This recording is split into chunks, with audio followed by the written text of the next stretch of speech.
Here are two breaking developments in terms of international support for Orania's ideals as well as protection for Orania's rights. At first, we're going to look at the White Paper Policy Institute's very clear support of the idea of self-determination for Afrikaners.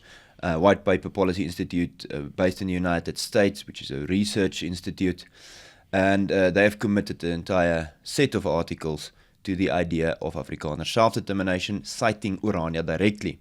Secondly, we are going to look at support from Flanders.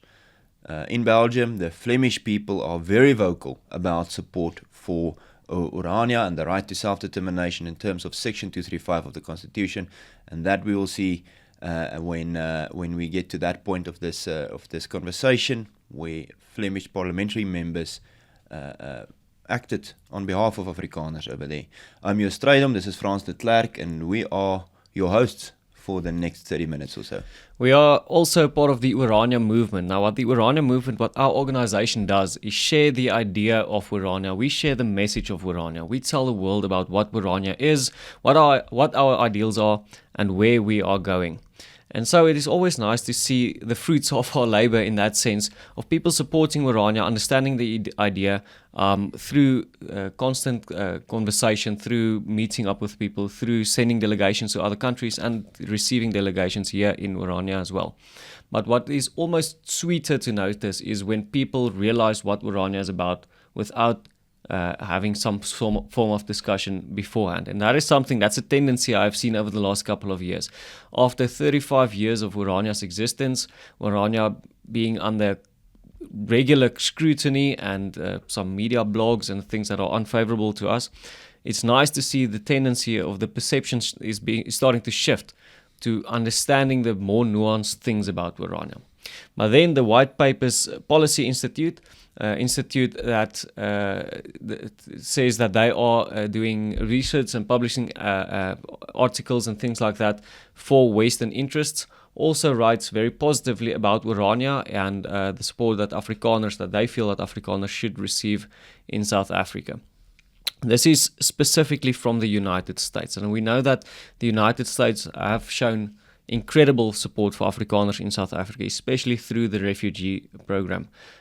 President Donald Trump and the White House saying that Afrikaners are being discriminated against in South Africa, and that is why they want to help Afrikaners through letting them become refugees in America.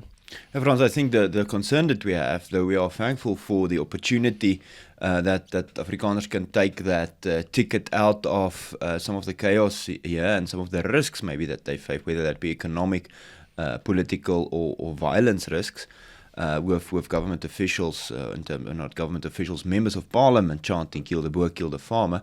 Though we are thankful for that, it could be equally as destructive to Afrikaners as a whole if none of us are left here. Yes.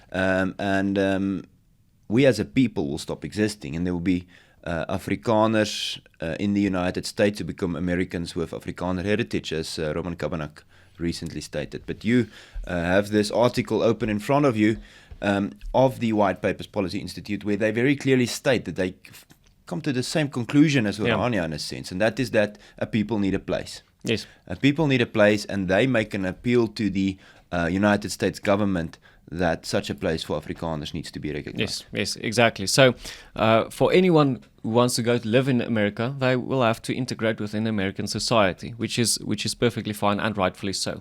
The issue with Afrikaners resettling there is, and I'm going to quote them here, is regardless of the numbers that come, it is all but inevitable that within a generation, the children of those Afrikaners who settle in the United States will be functionally indistinguishable from any other Protestant white American. Now take that as you would. The question then becomes, but how do we save, or how do we create the future for the Afrikaner people? How do we find a way to ensure that Afrikaners can continue to exist, as they stated here, as an ethno-religious group and free from rule by others? And then they find their solution. America must support a Volksstaat. Now, what we are building in Orania, what we are building as Afrikaners in South Africa, is a growth point for Afrikaner self-determination. To put it in the most understandable sentence I can possibly, is that we want to create the future where we can make our own decisions and have the ability to carry them out. As simple as that. Exactly that. And make our own decisions and have the ability to carry them out very clearly does not mean that someone else must make good decisions on our behalf and also carry those out. So what we want to make quite clear is that we do not expect from the United States, from the Flemish people, from any international friends of Orania to just fully solve our problems. Yes. Firstly, because I think that it's a culture of dependency that we are not known for. But secondly, and maybe even more important, because it's not really possible, it's not sustainable in the sense that we don't know how international change might affect our supporters in the US or in Europe or wherever. Their political dispensations might change, those who are elected to office might change, and so on. But finally, we don't want to be just constantly on the backs of American taxpayers. Yes. That's never been our goal. It's never been the type of people that we were. As our ancestors appealed to the American ambassadors in South Africa during the Anglo-Boer War, as our ancestors appealed to the Dutch government officials, and when we were under pressure from England when in Natal, the Republic of Natalia. So we also appeal to international governments supporting our cause. Also, obviously, governments on the continent, peoples on the continent, friends of our cause on the continent. It's also important. I think there's two main points, Frans. I think the first point is to say we want to stand on our own feet, but we need that recognition. We need recognition. We need friends. And the other thing is our message has been consistent. If you ask the Orania Movement's founders in the 80s, if there was a president that embraced Afrikaners as refugees when political change in South Africa was inevitable, we would have said the same. Thank you, and there are many that will take that, but thank you, but rather help us here. Yes. That's always been Orania's proposal. It's been to the South African government many times. It's been to the Americans, to Western governments, we've clearly communicated our ideals to the Indonesian government when they visited Orania, the ambassadors there. So it's always been our message, and that is not changing now. And then if we are saying help us here, but not necessarily through financial help or through taxpayers' money from America, what does help us here mean? And I think the most concise way to put it is recognize us. Recognize who we are. Recognize what we are doing. Recognize what we are building. Also recognize the situation that Afrikaners in South Africa currently is in. I think that we see a lot of. People see the difficulties that Afrikaners have to face in South Africa, and there I want to pose a warning, but there's a risk connected to that. Recognize the difficulties of Afrikaners. Recognize that Afrikaners are discriminated against, or in some cases are victims of brutal attacks and murders and torture.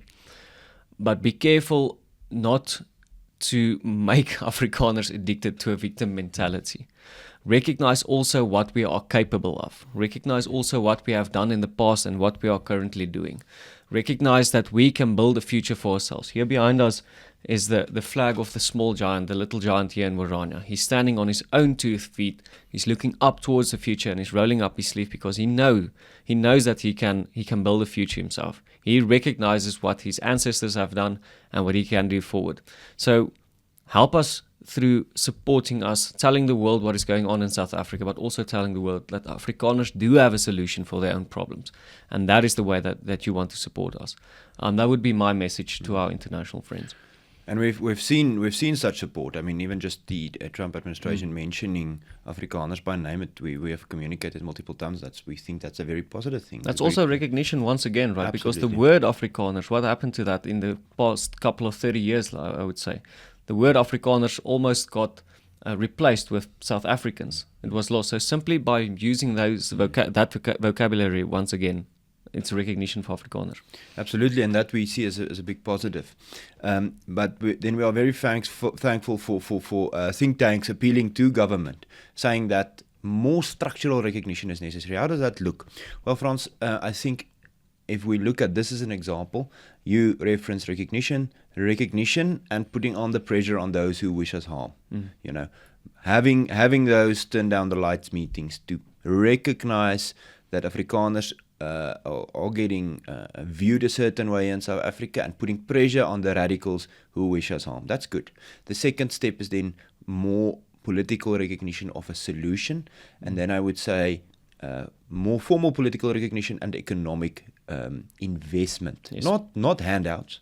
Not handouts, economic investment, so that Afrikaner entrepreneurs, Afrikaner factories and those things can have investment which they pay a fair ROI on, but helping us create the momentum necessary. And as they wish, as they see necessary. Our main concern is being recognized and having friends. Secondary is things like investment. I've been speaking about how having support in the Afrikaner cause also puts a responsibility on Afrikaners of legitimizing that support.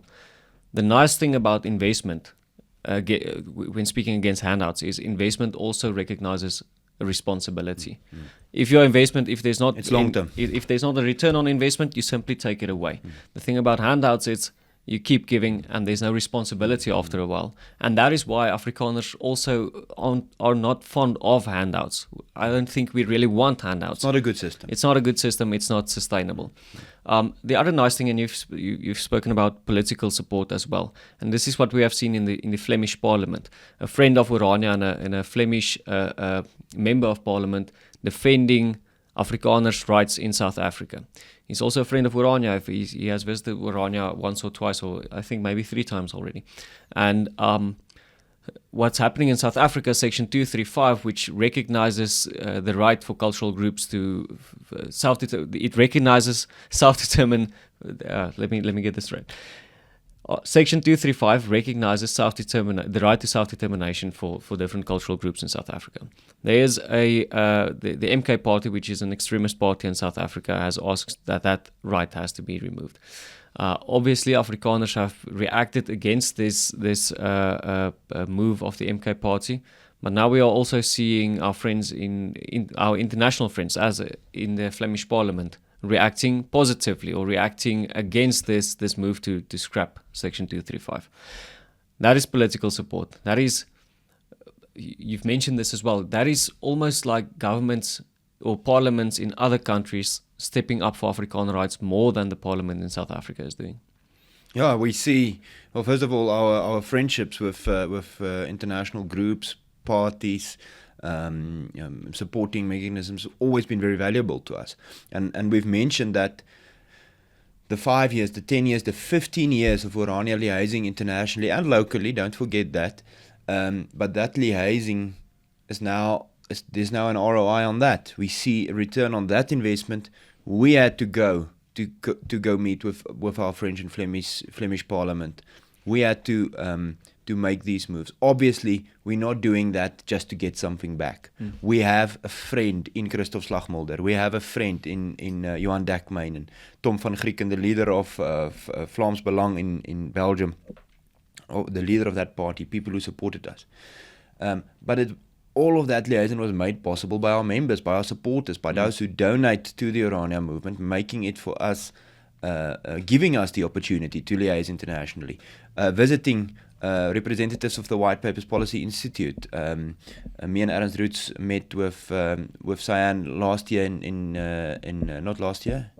Early last year. Early last year, we did meet with Cyan, and we had the opportunity to explain how we view this conundrum that Afrikaners are in, that many other peoples in South Africa are in, because of centralized power, and how decentralization can help solve that. And we're very thankful not only for that opportunity to speak, but also for this kind of papers being published by WPPI.